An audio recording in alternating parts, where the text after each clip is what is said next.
Hello everyone. I welcome you here again in this another interesting session. This is Dikshak Bhatt from Team OYG, and today we have wonderful speaker all the way from USA, Dr. Gerald. And Dr. Gerald has done MD, FAAP, CPE. He is a clinical professor and in Department of Pediatrics, Wayne State University School of the Medicine in USA. Doctor served his pediatric residency at the University of Chicago and Children's Hospital at Michigan. After the spending years in the Navy, he entered in a fellowship of National Parietal and Medicine at Temple University Hospital. He is a board certified in pediatrics neonatal parietal medicine. He is also certified by the American College of Physician Executives as a physician executive. Over the years, he has published number of the papers in both neonatology and the pediatrics. He gave his much time for the child development, leading to the pursuit of virtues and the avoidance of vices. Under the Department of Pediatrics is optimizing the social, emotional, moral, and congenital development of the child, which will support the psychological behavior and the peaceful societies. Early literacy is the key to building the character using the vehicles of model behaviors, reading stories, and a moral that teach lesson to the human relation programs for the children. He believes when there is a education and professional resources plays support a development of a child in communities. A responsible, caring, and citizenry can be anticipated. I welcome you, Doctor, again, once again, in our virtual platform, and thank you so much, sir, for joining with us. Regard all team and all the viewers, I welcome you again here. Sir, without the further ado, I would like you to take over and share your knowledge with us, sir. Well, thank you very much. And I'm happy to be with all of you today. And I'm going to start with some slide sharing here. Sure, sir. I hope that shows well. And so the topic for the day is child development leading to the pursuit of virtues and the avoidance of vices. Now, optimizing social, emotional, moral, and cognitive development for all children is a goal towards which most individuals would agree is worth striving. Such an achievement would likely solve many problems that humankind confronts on a global basis. Examples of these problems include domestic abuse, avoidable enmities, some mental illnesses, crimes, wars, genocide, and others. Attaining benevolent mindfulness is a key result of any process leading to mature, healthy character development.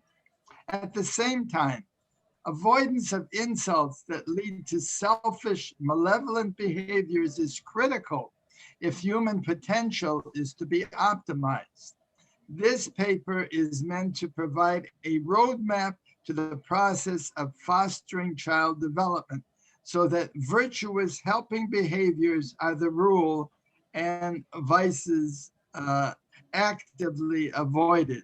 I'm going to share some figures with you at the end of the talk to summarize the points that we're going to discuss. Now, next, we're going to look at authoritative parenting versus authoritarian parenting.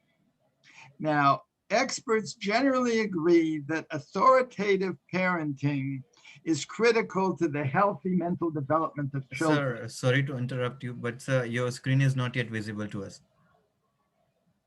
Uh, let's see. Oh, maybe let's see why it is. I don't know why share is not, oh, here. All right, this should do it. Yeah, Yeah, it's a downside there. Yes, sir, it's that visible works. right now. Yeah, it Yeah, worked. okay, I'll just go up one slide. If you didn't see the first slide, that refers to child development leading to the pursuit of virtues and the avoidance of vices. And now we're going to proceed to the authoritative and authoritarian parenting. So experts generally agree that authoritative parenting is critical to the healthy mental development of children. With this type of parenting, confrontation with responsiveness characterizes the approach to discipline. Confrontation involves identifying and counseling regarding misbehavior.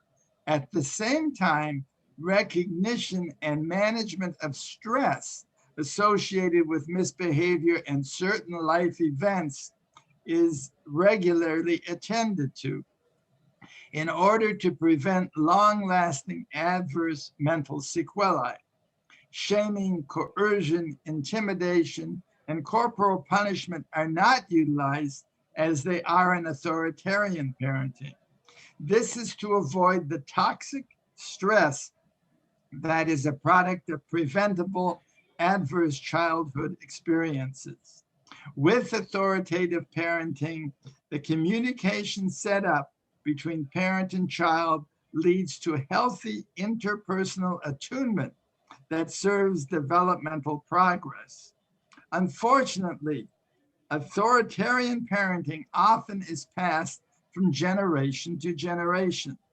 Adverse sequelae, including mental illness and violent behaviors, are often seen.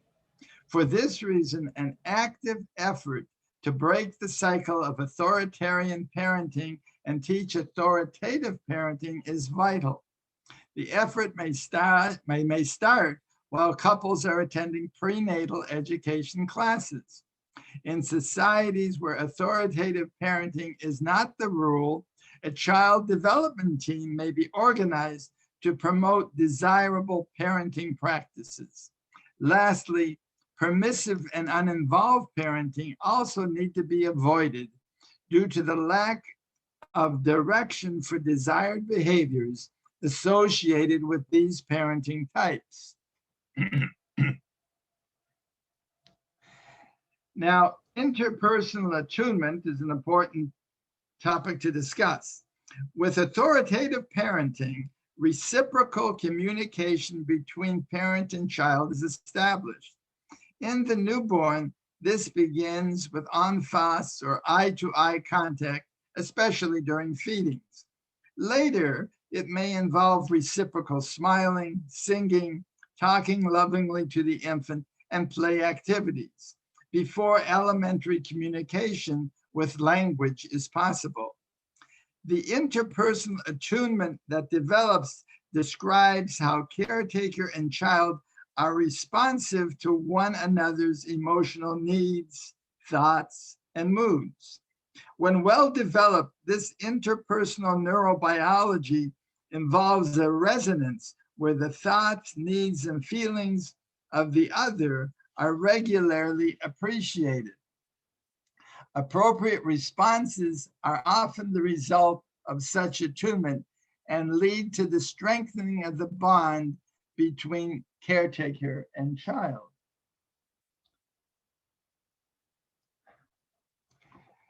Now, imprinting describes a situation where a young animal comes to recognize another animal, person, or thing as a parent or other object of habitual trust, often shortly after birth. In humans, we usually use the term attachment to describe the trusting relationship that develops between child and caregiver. This trusting relationship strengthens over a period of months to years due to ongoing interpersonal attunement with caregivers being responsive to the child's needs. In order for attachment to be successful, an initial bonding of love and tenderness the caregiver feels for the infant needs to occur. As Andrea Hollingworth has stated, over time, secure, attuned attachments with other persons may enable us to love more and fear less, rendering us progressively more capable of sharing in the suffering of others and increasing the likelihood that we will take action to alleviate their misery. It is these secure attachments that allow caregivers, teachers, and mentors to influence the child's developing mindfulness or intrapersonal attunement.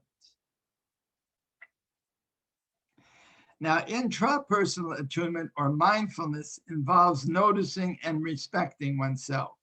It refers to a self-regulation of attention where one pays attention to the events of the moment. This process requires an orientation to learn values represented in the cortical areas of the brain. Intrapersonal attunement enhances the capacity for emotional empathy.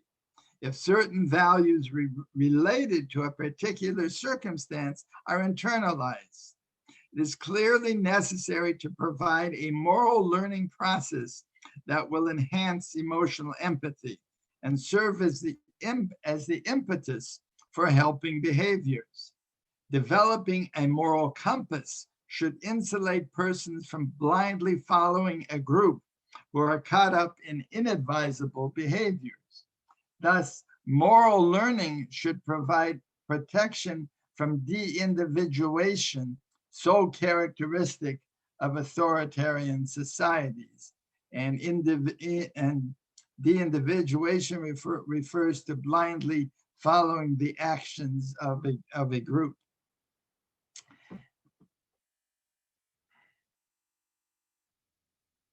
Now, moral learning can be transmitted in a number of ways.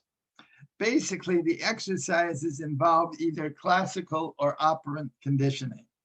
Every effort should be made to eliminate the corporal punishment and shaming that are commonly used by some, quote, educators in certain situations. Such reinforcement often results in repressed fear and anger that serve as a well of energy waiting to be discharged on targets that may be established by false narratives. Moral learning is taught by either dilemma ethics or plain moral facts, with several vehicles commonly used for such teaching. These vehicles include the modeling of caring behaviors, reading stories with a moral, and human relations programs for children. Moral decision-making that results from such learning becomes emotional, intuitive, and automatic when dealing with a familiar issue. Alternatively, decision-making may involve conscious, controlled reasoning based on prior or new learning when an unfamiliar moral issue is encountered.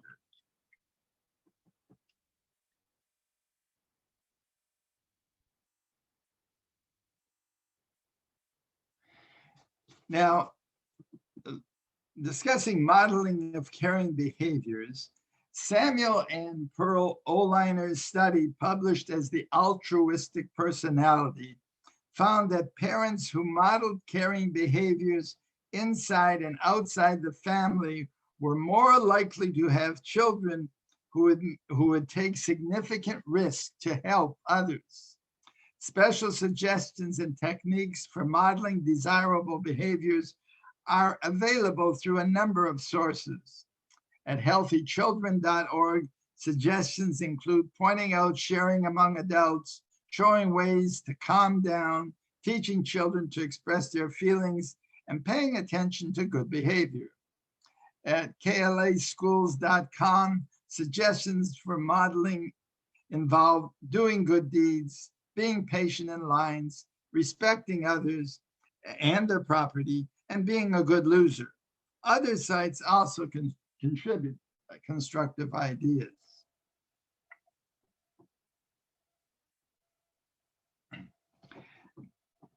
Now, reading stories with a moral and that teach a lesson is another important consideration. Literacy is key to all learning. Early vocabulary growth comes with parents speaking frequently with their children. Brain growth is impaired when less words are spoken to children. The 0 to 3 program and others provide parents ideas for nurturing thinking and language skills. Unfortunately, across the United States, less than 50% of children are read to daily by parents. The Head Start program in the USA provides a vehicle for disadvantaged children to catch up. However, this preschool program is inadequately funded and staffed to serve all of the many children in need. This lack of learning and impaired literacy in the early years may hinder the attempt to transmit plain moral facts through reading and telling stories. That is why promoting early literacy has the potential of enhancing the moral and social emotional development of children. There are many resources that caregivers in schools may use to promote moral learning as children mature.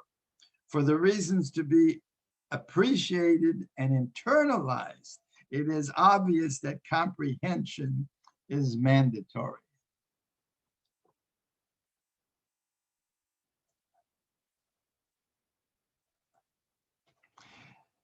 Now, human relations programs for children are generally presented in many schools, and many schools do a good job with them. Individual differences and experience in human relations for children is an example of a compendium that outlines exercises at various grade levels to sensitize children to appropriate interaction with others. Multiple goals of the exercises include furthering self-esteem, supporting virtues and avoiding vices, control of emotions, awareness of human similarities, and respect for individual differences. A number of recent sources are available to teach respectful human relations. Many schools do an excellent job in this area. However, it should be emphasized that there is a degree of moral entrepreneurship in all these programs. Such moral entrepreneurship involves expressing an opinion as to what is virtuous behavior and what behaviors should be avoided, example, vices. In this regard, virtues are defined as those traits of character that blunt mere self-interest, so that one can see and actively promote the interests of others. In contradistinction, vices represent those traits of character that unleash mere self-interest, so that one fails or ignores to see the interests of others. Certain cultures may vary somewhat in their concepts of virtues and vices. Teaching and agreeing on plain moral facts should, however, be achievable.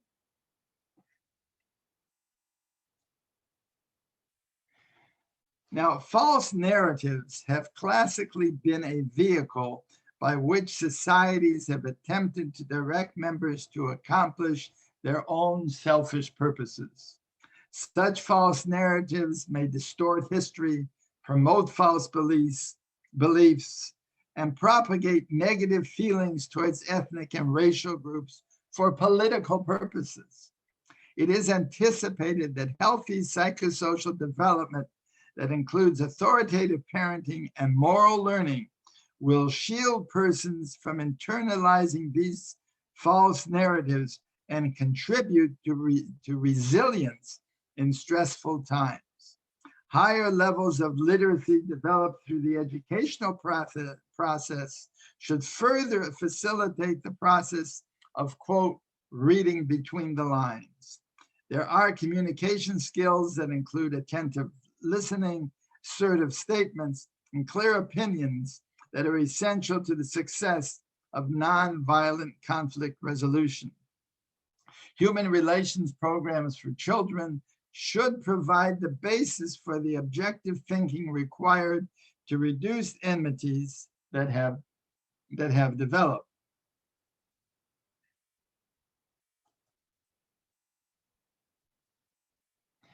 Now, emotional empathy refers to the vicarious sharing of emotions. The ability I think we can just move this up a little bit. The ability to feel the emotional states of others is based on the quality of interpersonal and intrapersonal attunement experienced during development. Dr. Helen Reese has developed the concepts of empathic concern and empathic capacity.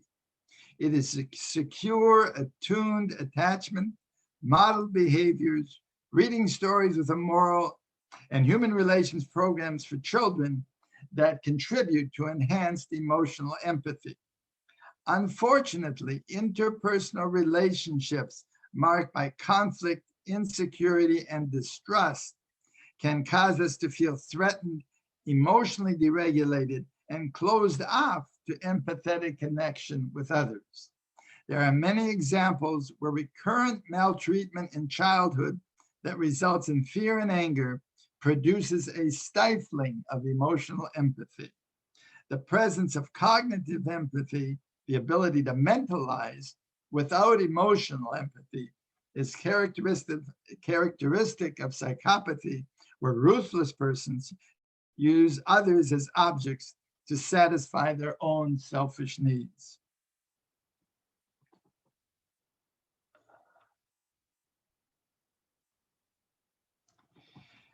Now, compassion and helping behaviors is what we're aiming for. Now, emotional empathy allows one to feel the suffering of others. Moral learning creates the impetus to care about such suffering. The result of feeling one's suffering and caring about it is the desire to relieve the discomfort. That desire we define as compassion. It is compassion that leads to helping behaviors that ultimately relieve the suffering. The propensity to work towards helping behaviors is clearly dependent on the quality of experiences during psychosocial development. Now, we're going to sum up the discussion in two ways, and we're going to look at some flowcharts to conclude. But if we are to achieve parenting for a peaceful world, significant initiatives are in order. Parenting orientation prenatally has been shown to be effective, and that is orientation to authoritative parenting. Pediatricians can provide ongoing support to children and parents in the office if their services are readily available to all. Certain genetically transmitted conditions, mental disorders, congenital problems, and injuries require ongoing medical and community resources for the best possible outcome. The United Nations Convention on the Rights of the Child could provide a vehicle to further developmental education globally. There is much work to be done as the child advances through the school system. That work includes contributions from teachers, theologians, pediatricians, political leaders, and other community members who serve as role models for civility and responsible behavior. Indeed, it takes a village if psychosocial development of children is to be optimized. For progress to be made, countries need to provide the person power and financial resources to facilitate traversing the steps outlined to attain the benevolent mindfulness. And we'll be showing that in the figures to come. Prioritizing efforts to achieve such progress is a challenge for all societies. Now, I want to show two flowcharts that summarize what we have been discussing. And I think I can enlarge them a little bit for you.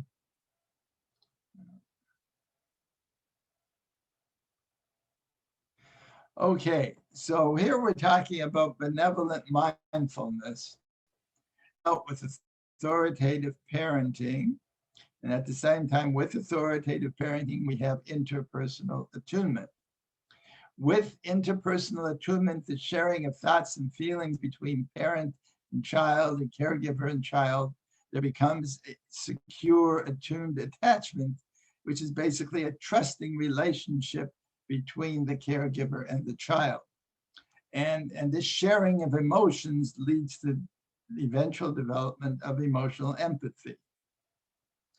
Now, with secure attachment, intrapersonal attunement can be enhanced, and this comes from the modeling of caring behaviors. It comes from reading stories with a moral that teach a lesson, and eventually from human relations programs for children.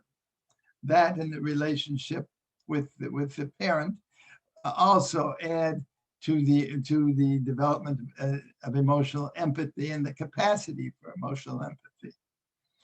With the development of emotional empathy, the ability to develop compassion for those who may be suffering occurs.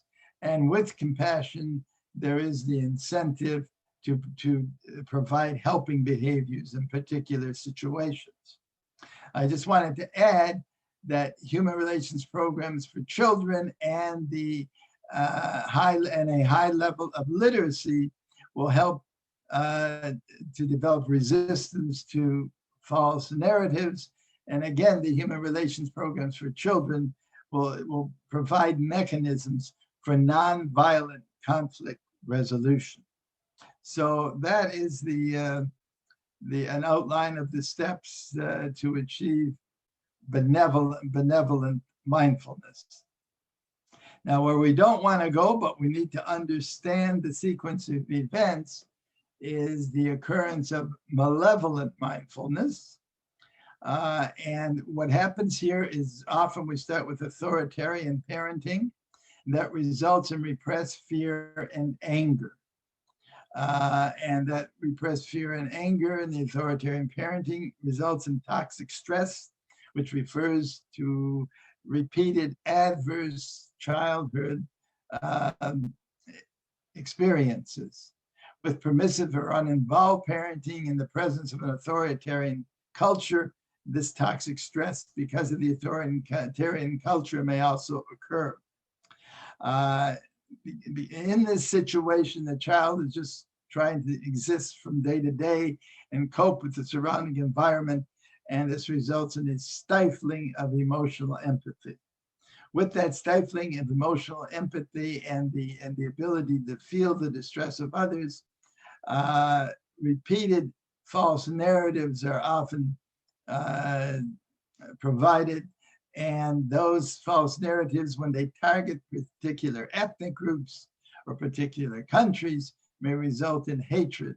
And that hatred may be used to the state when there is reinforcement of the false narratives through repetition and coercion, may result in violence. And also with the stifling of emotional empathy, there is the tendency for de-individuation, the following of the blind following of the group when there isn't much of a moral compass, and that obviously increases the possibility of violence, which is what we want to avoid and why it's so important to walk the path to benevolent mindfulness. So that's a summary of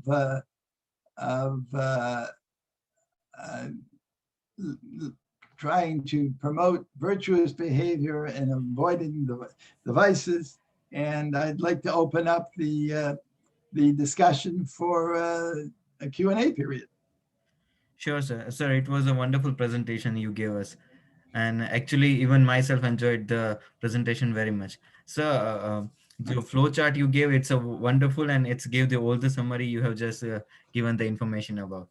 So, one thing I wanted to ask here is, as there is a child development is ongoing, so even I find myself that some of the childs we cannot control. So, sir, how you handle those childs and how you teach them the you methods and everything? How you handle those kind of a children, sir? Well, sometimes if there's an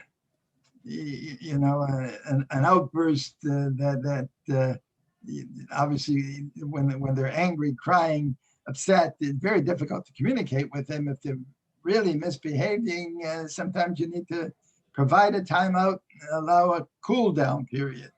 And then after the cool down period, that's the time to discuss, well, here's the problem. And this action is going to influence others, and then others are not going to be happy and they're going to be hurt by it. And it's important to be sensitive to the feelings. So you're going to have a discussion. But during that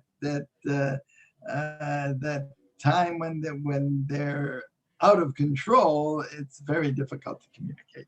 That is for sure. Sir, one thing I wanted to ask here is how you find yourself, in this topic of pediatrics. What connected you to the pediatrics? How you came to this field, and how what is your story? We wanted to know, sir.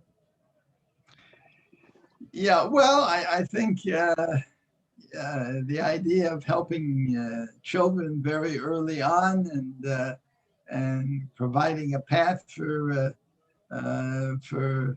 a happy, healthful life was an attraction. And it seemed to me early on that pediatrics, there was a variety of illnesses very similar to an internal medicine, and being able to speak with parent and child uh, was very attractive. Of course, there have been a lot of advances. Actually, I was for 25 years, I was doing mainly neonatology, and when I was in the Navy, I read about the advances in the care of infants with respiratory distress syndrome. And that's, I'm old enough that was in the early 1970s, and that's when continuous positive airway pressure first came into being. And it was developed by a group in San Francisco.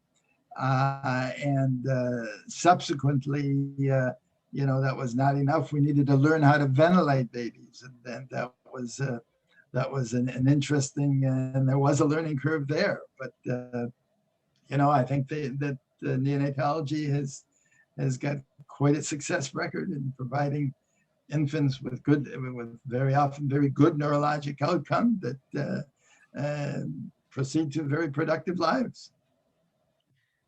Sir, it was an inspiration journey you have.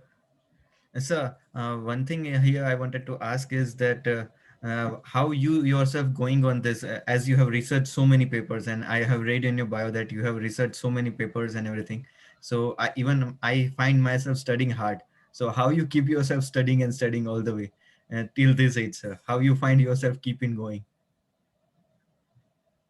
Well, I think that I'm basically retired, right? Supposedly retired right now. Uh, but there is a real motivation.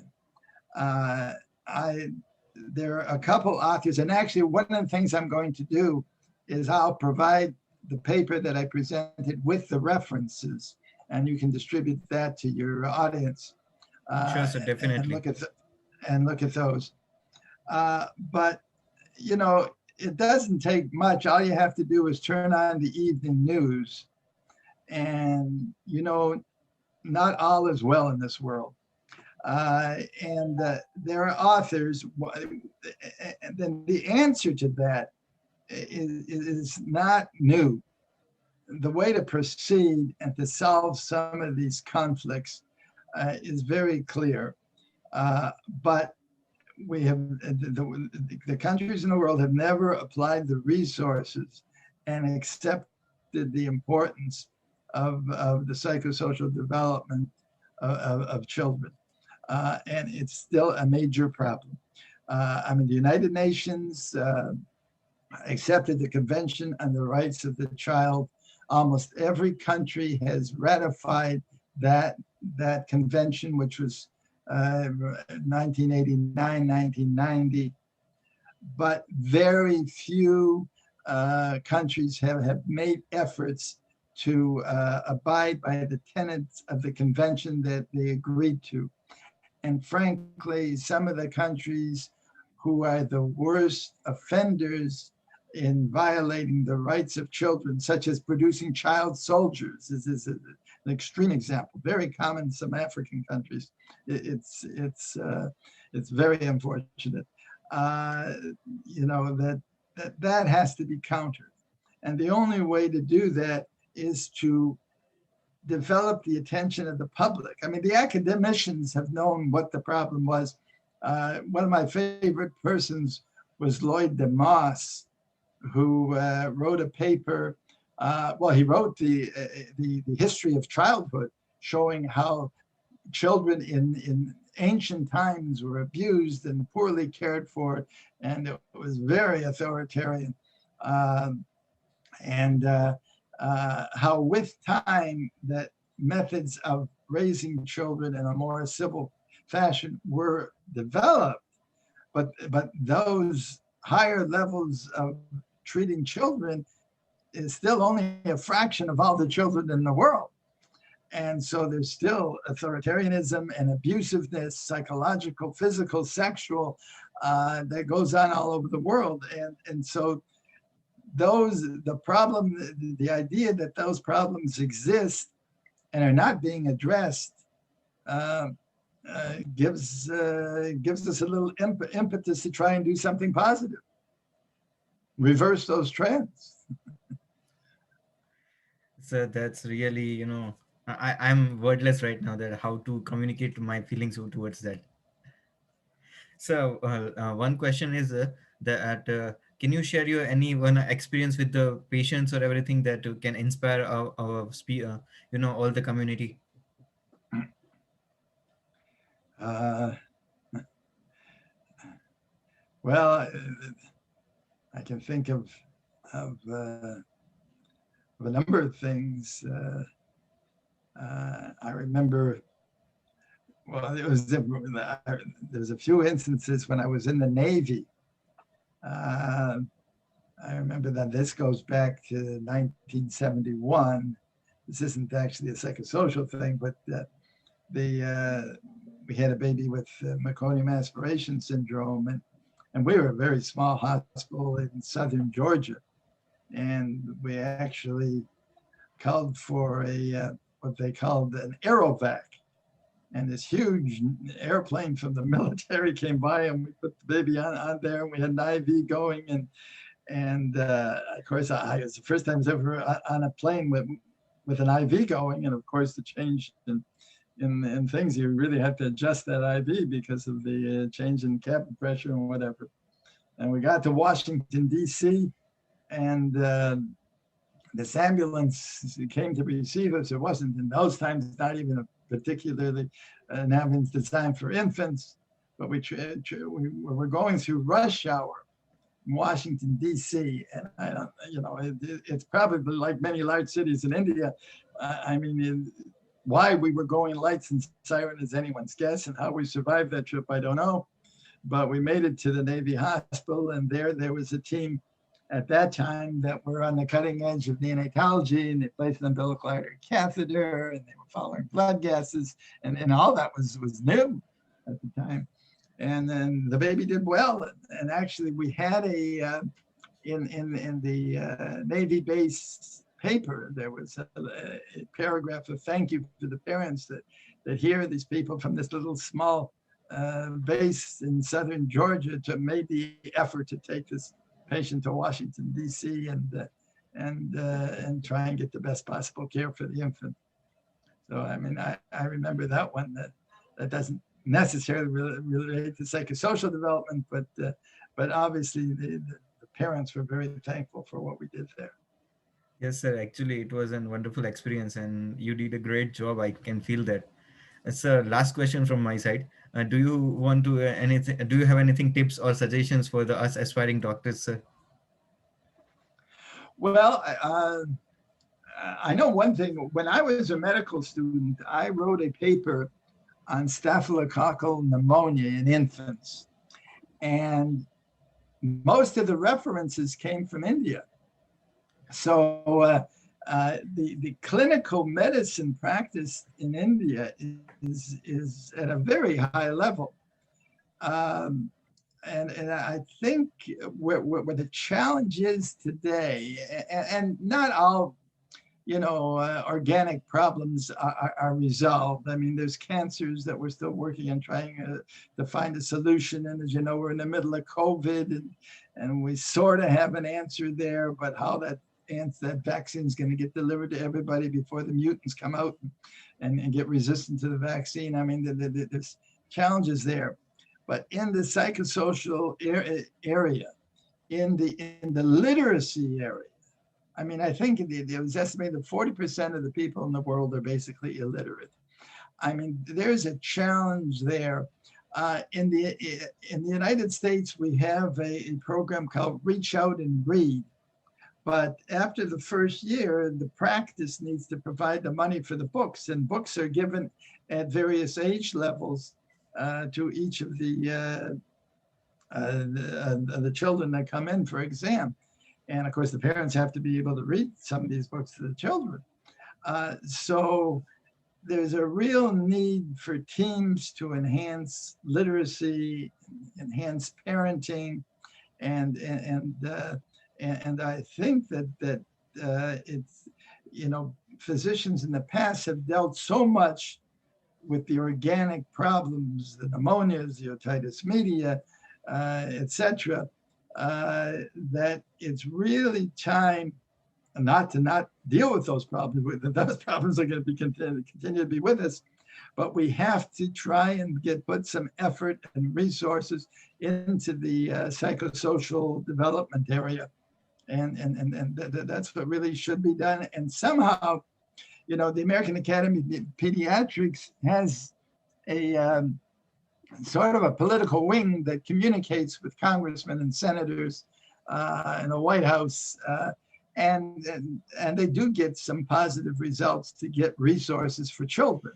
And I think that each country really needs to be involved somewhat politically to be advocates for children, and obviously the votes and the support of all physicians to do that would be very good.